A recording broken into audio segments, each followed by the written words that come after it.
Hey, curious weirdos. Welcome back to Gross History. Today we're tackling one of the most gruesome curiosities that's been raising eyebrows for centuries.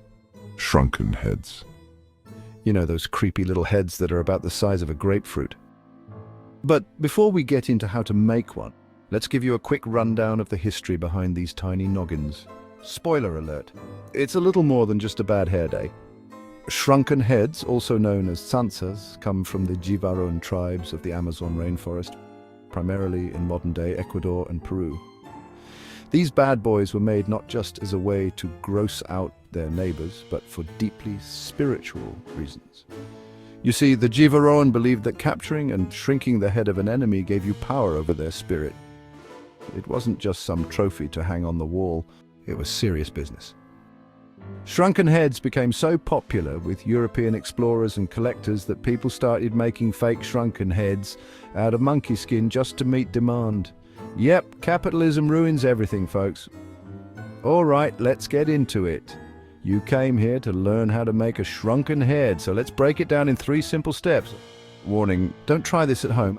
Actually, you can't, unless you have access to a rainforest and zero morals, but it's always fun to learn. Step 1. Get ahead of the game. Pun very much intended. First, to make a shrunken head, you obviously need a head. Historically, this was the head of an enemy warrior who had the misfortune of losing a battle. The head would be severed at the base of the neck, and the brain, skull, and other gory bits would be carefully removed through an incision at the back of the neck or scalp. Gross, but practical. Because you're only interested in the skin and hair. It's like the ultimate creepy exfoliation. Step 2. Boil and scrape. All right, once you've got the head skin, saying that never feels good, it's time to boil it. The heads would be simmered in a pot of hot water. Not a full-on witch's cauldron, but close. This helps tighten the skin and get rid of all the nasty stuff you couldn't scrape out earlier. But here's the trick. Don't boil it too long or the hair falls out. You don't want a bald, shrunken head, that's just embarrassing. After a nice warm bath, any leftover flesh and cartilage are scraped off, leaving just the skin. Smooth, right? Step 3. Sew, stuff, and smoke. Now we're getting to the real artistry. The eyes and mouth are sewn shut, trapping the soul inside, because we're all about that soul-capturing life, apparently.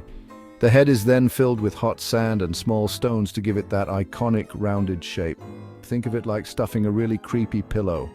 Once it's all sewn and stuffed, the head is slowly dried over hot coals to tighten it even more.